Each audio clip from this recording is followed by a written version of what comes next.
¿Qué tal?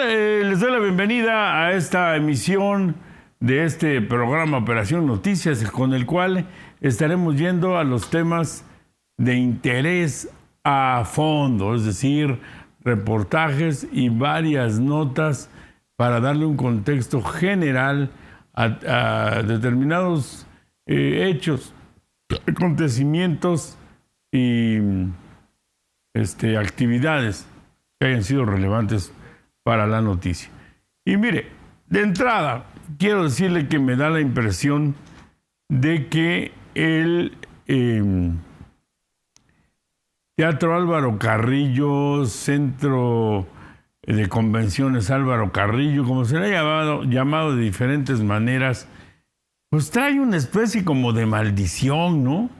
Porque yo recuerdo que quien empezó esta construcción fue Pedro Vázquez Colmenares, este gobernador que pues le dio un apoyo muy importante al tema cultural, pero cuando llegó Eladio Ramírez López, simple y llanamente suspendió la obra que no estaba terminada. De esta manera, todo el sexenio de Eladio Ramírez se quedó este teatro en proyecto. Es más, ni siquiera tenía el nombre.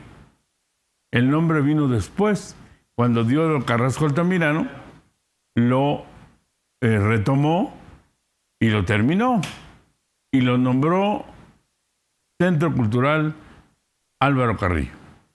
De esta manera, pues, transcurrió el tiempo y ya con el paso de los años y de los sexenios, pasó el de Diodoro Carrasco, pasó posteriormente el de José Murat, y ya la llegada, luego vino Gabino Cue, después de Murat vino Ulises Ruiz Ortiz, luego Gabino Cue, y luego ya con la llegada de Alejandro Murat Hinojosa, hijo de José Murat, se solicitó en un decreto en el 809 y se autorizó, se solicitó un crédito de 3.500 millones de pesos, así es lo correcto, y se autorizó a través del decreto 809 que pudiera solicitar esos créditos el gobierno del estado.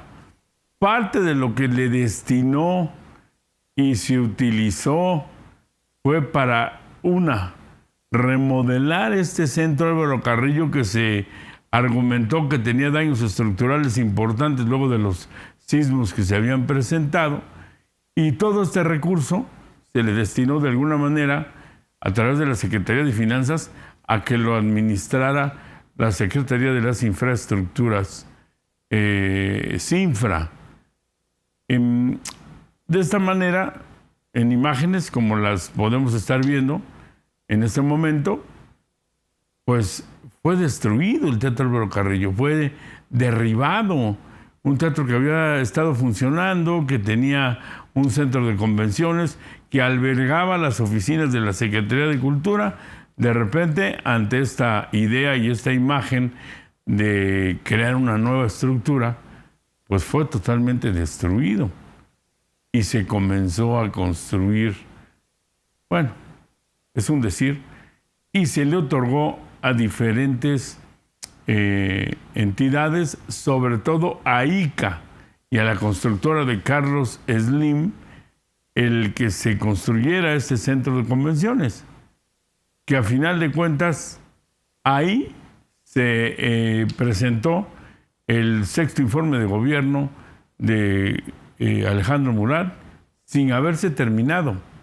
Se inauguró sin haberse terminado. Tanto que ahora, en definitiva, nuevamente atorado el Álvaro Carrillo y sin concluirse, porque ahora pues se está viendo y se pide que le paguen dinero que todavía se le debe a la constructora, y también el gobierno del estado dice, oye, pues espérame, échame mi edificio, yo decido lo que hago, porque no lo quería entregar la constructora. Vamos a ver la nota que tiene Julia Vallarta a este respecto.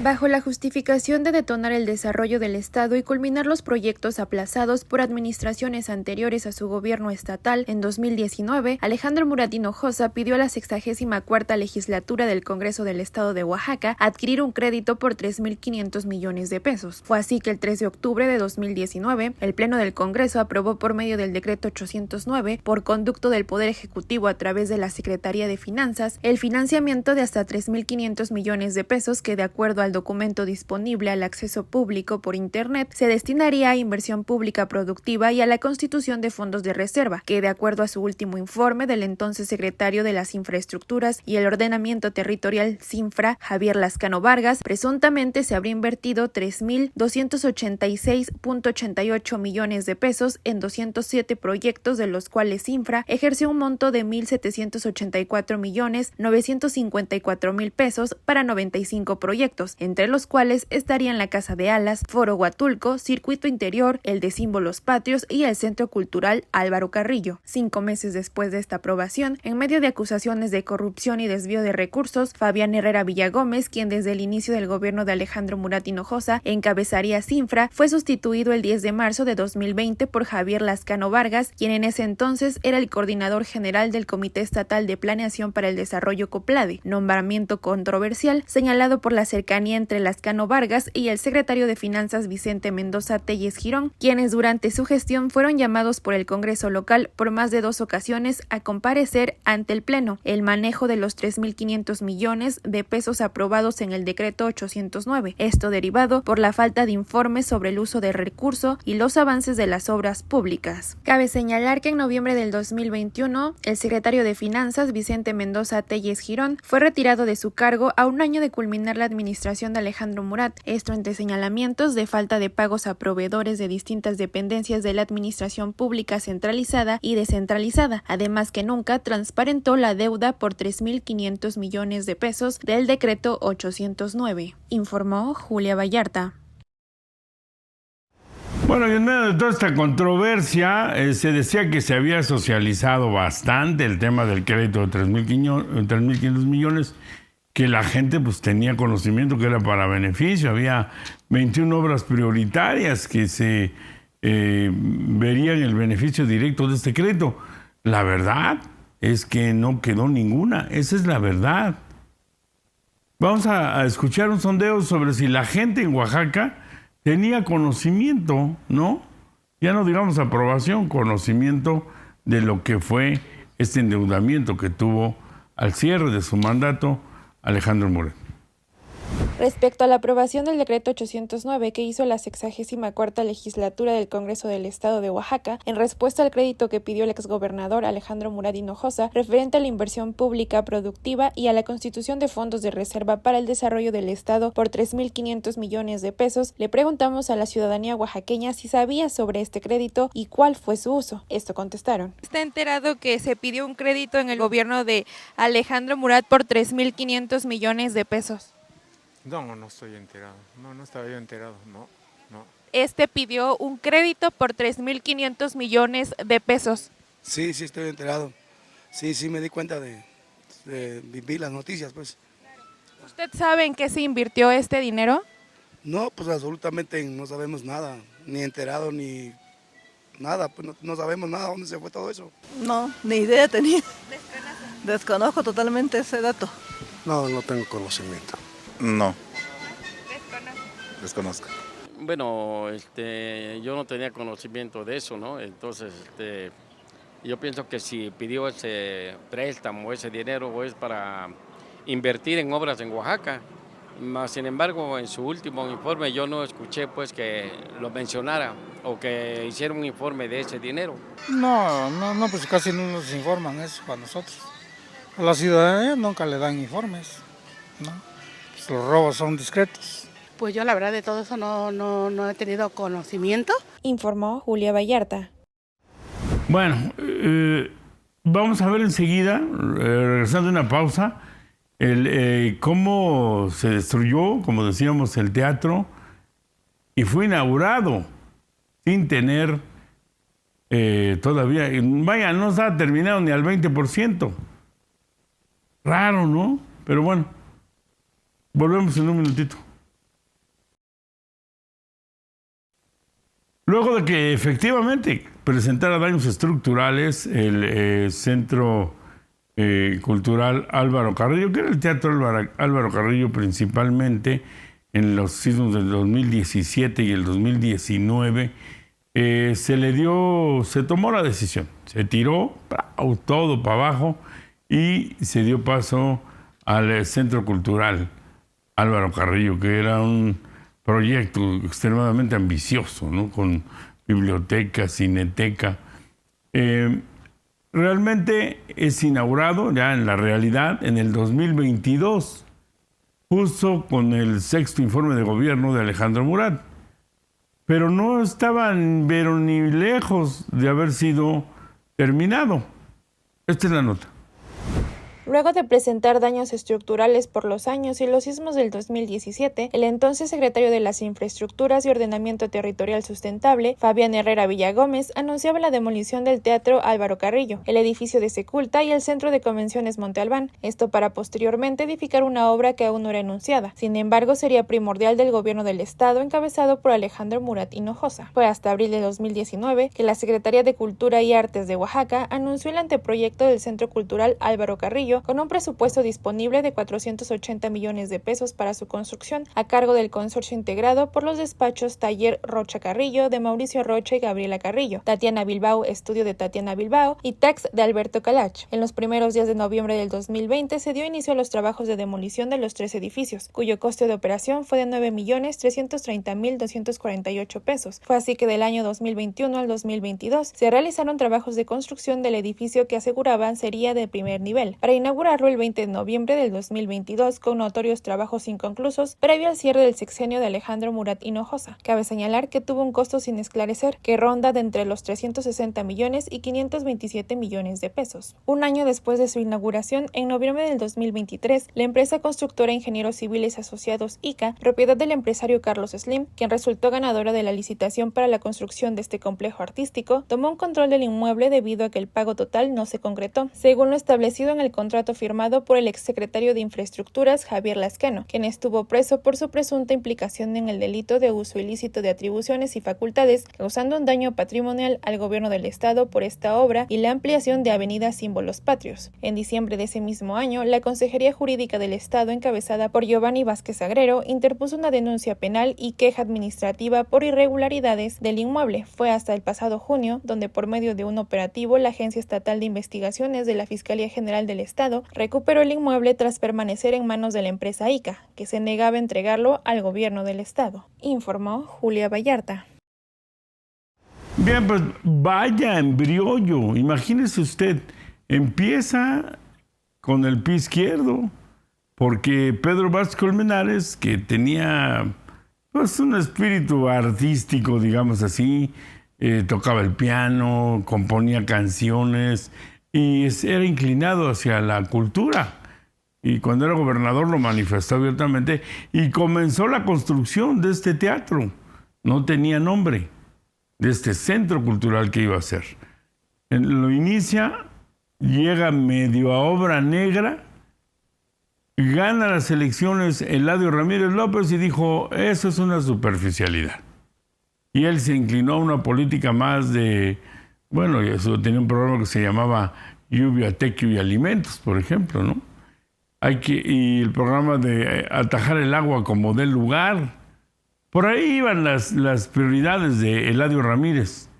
Y luego, en términos generales, lo termina el Diodoro Carrasco Altamirano. Él le baja mucho a los temas culturales, pero lo termina porque también le da un lugar especial. La primera directora de todo ese centro cultural y secretaria, entonces era Instituto Oaxaqueño de las Culturas, fue Margarita Dalton Palomo. Y ellos terminan ese teatro, lo echan a andar, el cine, un equipo de sonido y de iluminación obsoleto, pues ya llevaba guardado 10 años, pero bueno, lo echaron a andar. Y posteriormente sucede todo esto que acabamos de ver, ¿no? Ya se decide tumbar eso y construir lo nuevo. Pero otra vez, no se termina. no se concluye y se queda ahí volando. Y ahora, específicamente, en el actual gobierno de Salomón Jara, lleva 2 años, en este momento, resulta que se pretende, pues primero recuperar el edificio, porque lo tenía ICA, y exigiendo que se pagara lo que se debía, y el gobierno diciendo, pues ¿cómo te voy a pagar algo que no sé ni cómo está? Primero necesito revisarlo, hacer las auditorías. Y en ese punto, hoy, en este momento, ahora cuando se edita este programa, pues las cosas están congeladas. Están congeladas. Vamos a la nota.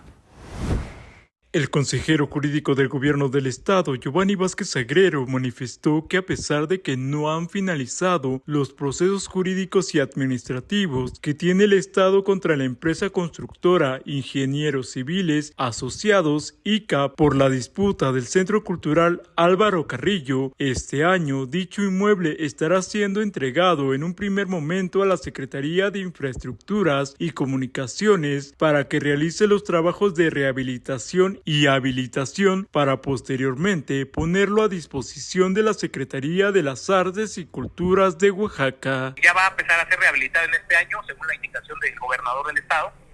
Es independiente de los procedimientos que se están llevando a cabo. Ya tenemos la posesión, es propiedad de gobierno del estado, y en ese sentido nosotros tenemos la libertad de hacer la habilitación, y reitero, es justamente lo que hace unos días el gobernador instruyó a la Secretaría de Infraestructuras con el objeto de que sea habilitado y sea puesto a disposición de la Secretaría de Cultura. Cabe señalar que el gobernador del estado, Salomón Jara Cruz, ha señalado que este 2025 se estará destinando una gran inversión para fortalecer los diferentes centros de convenciones y culturales, así como museos y teatros que tiene la entidad oaxaqueña, por lo que se espera que este recinto tenga un gran realce, informó Abisaí Canseco. Pues de alguna manera no tenemos todavía claridad. Bien, hay una intención de un proyecto del gobernador de darle jugada a los centros culturales, centros de convenciones el año entrante, pero hasta hoy, hasta este momento, no se sabe qué vaya a suceder con este teatro Álvaro Carrillo, que está justamente allá en la entrada de la Ciudad de México, llegando por el lado de Santa Rosa.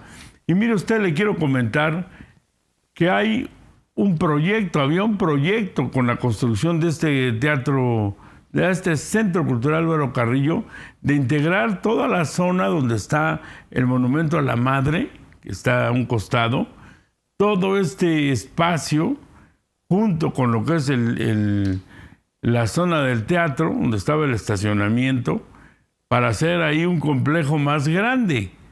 Y el centro de convenciones, que es donde se hizo el informe del gobernador, con aditamentos modernos, el foro que subía y bajaba, ¿no? Como suelen ser algunos teatros profesionales, y le repito, una cineteca, centro para talleres, pero pues todo hasta ahorita se quedó en proyecto.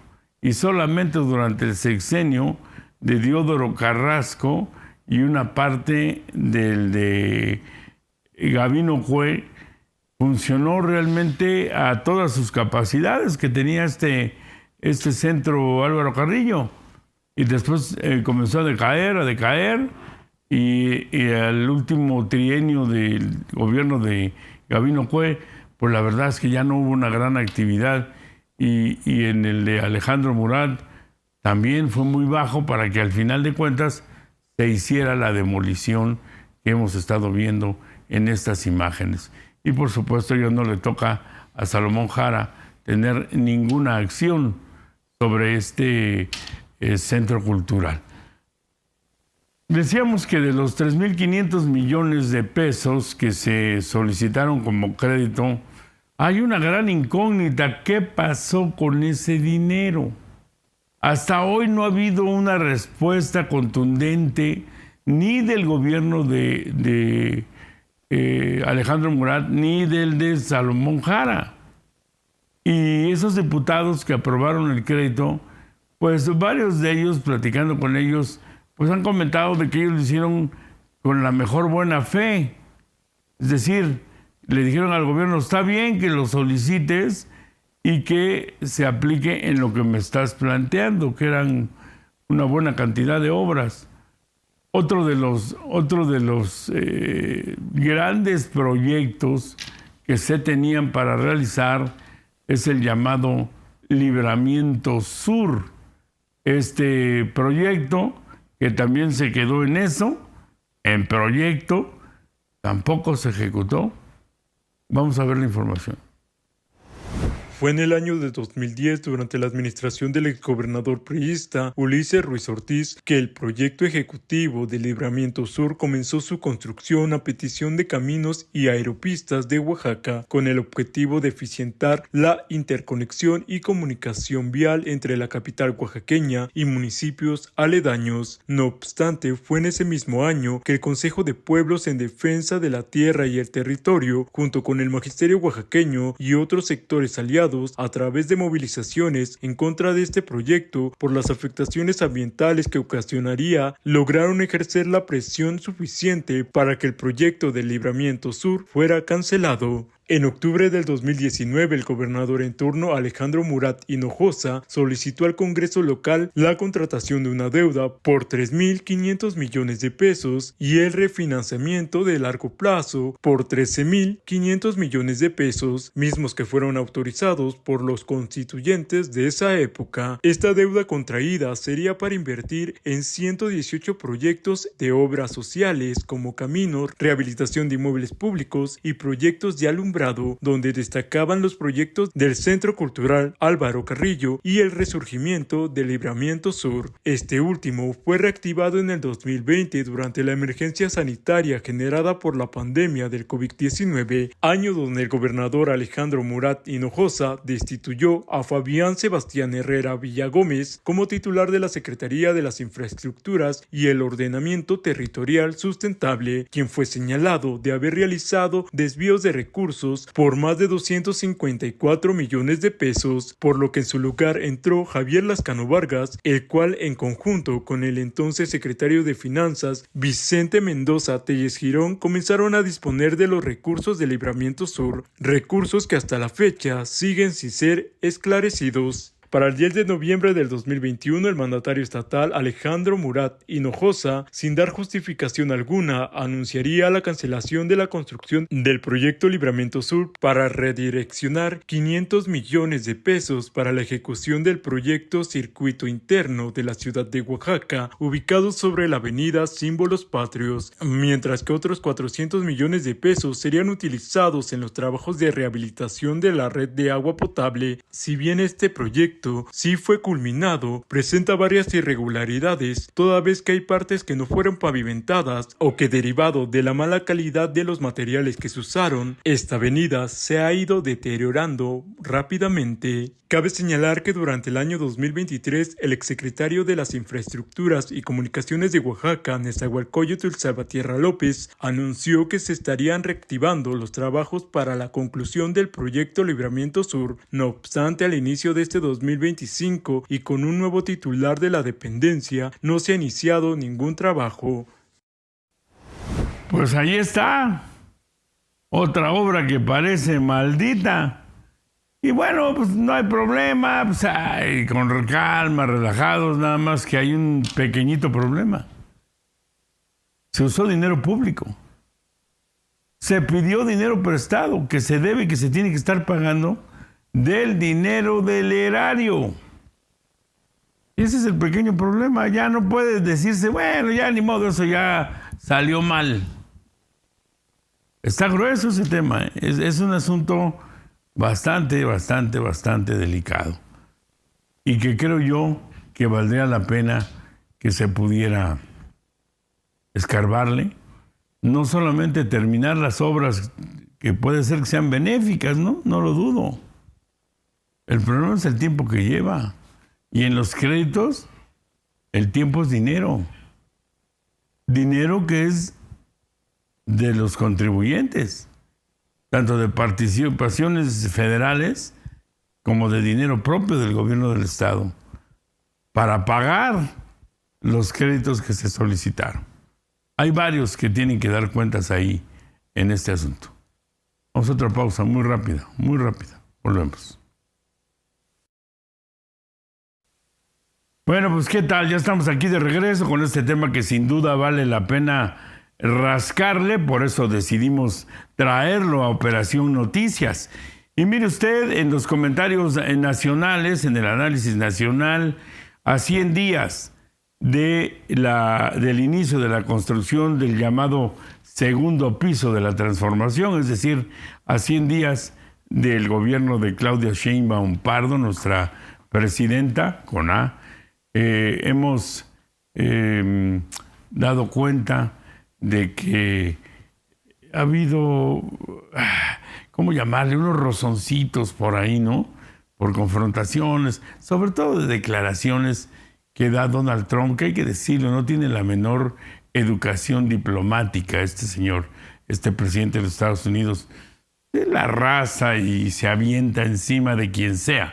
No le importa insultar a alguien o no le importa la diplomacia, pues, ¿no?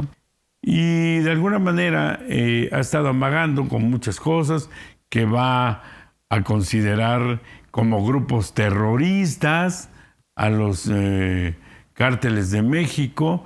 ¿Y qué diferencia es esto? Pues que el manejo de su combate por parte de los estadounidenses es muy diferente a que fueran solamente narcotraficantes o a que sean terroristas. El amago con combatir terroristas es mucho más agresivo, mucho más intenso. Les pueden permitir, según su gobierno, obviamente no con el nuestro, que ellos puedan hasta intervenir militarmente en los territorios donde hay terroristas. Esa es la estructura política del gobierno de Estados Unidos. Por eso la alerta de decir, oye, espérame, no los declares terroristas. No es por defenderlos, es porque no tome las medidas que su gobierno suele tomar cuando combate a grupos terroristas. Por tal razón, Claudia Sheinbaum ha dicho, sí, cooperación, sí, buenas relaciones, nunca subordinación.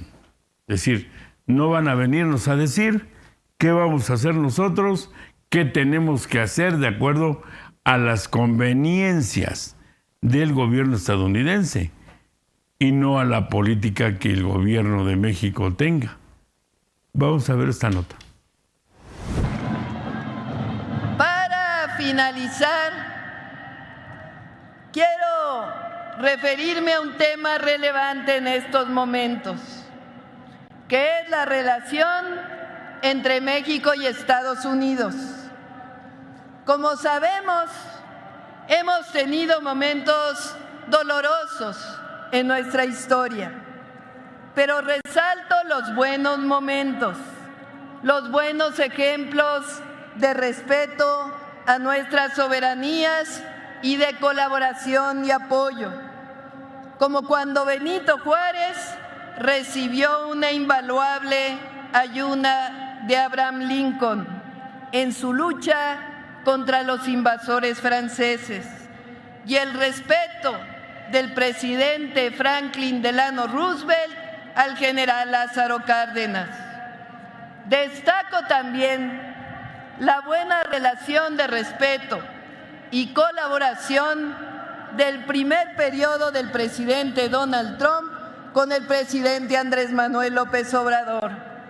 En particular, la firma del Tratado Comercial entre México, Estados Unidos y Canadá, que tanto ha beneficiado a nuestros pueblos, a los tres, en particular por la sustitución de importaciones y la creación de empleo en las tres naciones.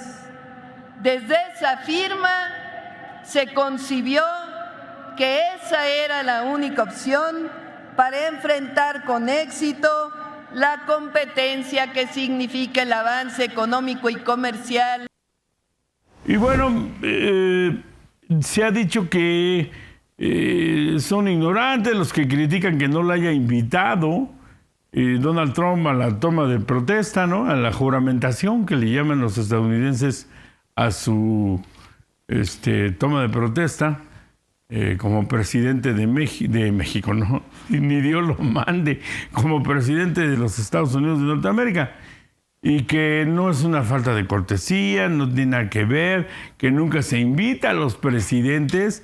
Y mire usted, resulta que se invitó a Javier Milei, presidente de Argentina, a Nayib Bukele, que es el presidente de El Salvador, y al presidente del Ecuador, que se llama, ya le digo, Daniel Noboa, presidente de Ecuador. O sea, sí habrá invitados a la toma de protesta, a la juramentación de Donald Trump. Claudia Sheinbaum, no. Y mira, aquí tengo otra nota también, que es con la que... No, vamos a verla, vamos a ver esto primero. A todas las personas que llegan a su centro de salud y por alguna razón no hay un medicamento o al hospital, el objetivo es resolverlo en estos 2 meses.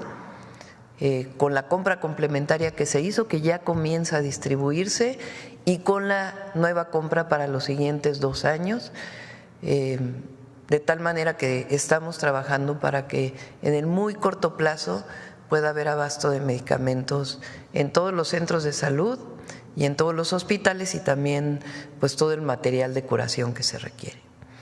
Y sobre el tema del ISSSTE. Bueno, queríamos, la idea era un poco mostrar que estaba invitando Donald Trump a estos 3 presidentes y a Claudia Sheinbaum no sé por qué. Pero bueno, entró ya esta, que también íbamos a hablar de ese tema, y que es que Claudia Sheinbaum, la presidenta, está diciendo que en 2 meses habrá abasto suficiente en los hospitales, abasto de medicinas. Hay que recordar que el presidente López Obrador, en otra de estas cosas extrañas que sucedieron en su mandato, pues él dijo que con la construcción de la megafarmacia se iba a solucionar el problema del desabasto. Hubo por ahí personas que dijeron que eso sería como decir, vamos a poner un restaurante enorme de unas 2 manzanas o 3 y con eso se va a acabar el hambre en México. Así hacían la analogía. Por supuesto que la farmacia ni siquiera ha tenido, la megafarmacia ha tenido el suficiente abasto. No solamente eso, para nada ha sido ni siquiera ni por 10 centímetros de acercamiento una solución a este terrible problema que cuesta vidas, que cuesta muchas vidas. Y como muchas cosas que se hicieron en el pasado, se tomaron decisiones que arrasaron con muchos grupos sociales, entre ellos de las medicinas, con la crueldad que representa el haber tenido niños con cáncer sin poder tener una atención adecuada, sin tener para quimioterapias, personas adultas sin medicamento para la diabetes, en fin, con un gran desabasto porque se llegó de lleno y dijo, la compra de medicamentos es corrupta, ya no se va a hacer, ¡pum! Y la mocha. Y no puso nada en su lugar. O sea, no puso nada en sustitución de haber quitado a los proveedores por corruptos, rateros, malditos hijos de Satán. Y en sustitución, nada. Igualito cuando llega el INSABI, a través de frases que muchos seguidores paleros lamepatas aplaudieron como focas, cuando dijo, el seguro popular ni es seguro ni es popular. ¡Ah! Palabras sabias de nuestro presidente. Ahí les va el INSABI, que quién sabe dónde madre fue a quedar. No hubo tal INSABI. Nunca funcionó. Y llegó a generar la crisis más aguda que ha tenido México en su historia en materia de salud. Así las cosas. Así llegamos al final de este programa, de reportaje básicamente, Operación Noticias, y vamos a despedir como lo hemos estado haciendo en toda la trayectoria de estos programas, que ya va uno, este es el segundo.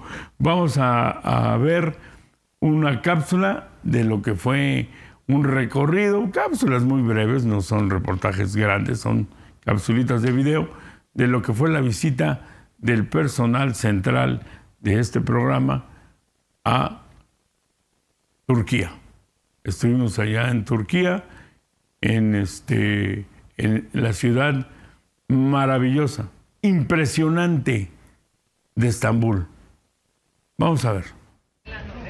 Aquí a mis espaldas está el sultán Süleyman, el personaje central. Bueno, la central era Hürrem, pero Süleyman también conocido como el Magnífico, sultán que tuvo una gran presencia aquí en Turquía. Aquí a mis espaldas está la tumba y vamos a entrar para que podamos mostrar un poco cómo está. Repito, aquí para entrar, bueno, pues de entrada tenemos que quitarnos los zapatos. Aquí está toda la gente que entra sin zapatos y se entra, bueno, pues con un gran respeto. Aquí está dejando los zapatos porque es indispensable entrar sin ellos. Y aquí estamos mostrando el interior de la tumba.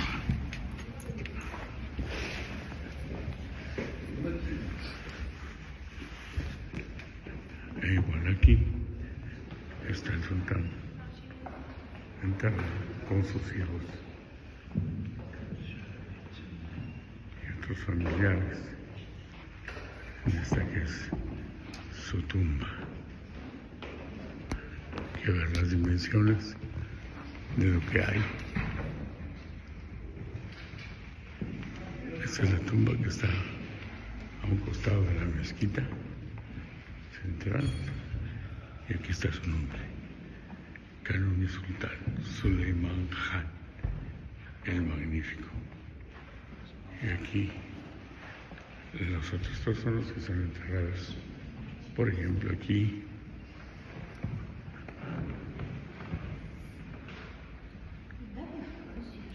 Saltanat Dönemi,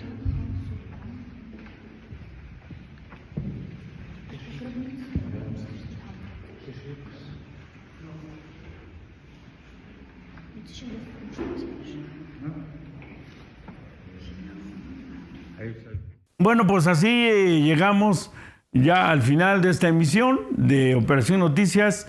Estaremos transmitiendo, como en este momento, los días lunes y miércoles a las 8 de la noche, y también enlazados con Grupo Corporativo Radiofónico Haz Comunicación, todas las estaciones de este grupo, ante Radiorama, Mexicana, Poderosa, Retro y el 102.9, perdón, Retro, Oreja Mexicana y La Poderosa, todos enlazados para llevarle a usted esta información. Por hoy nos despedimos cordialmente. Hasta luego.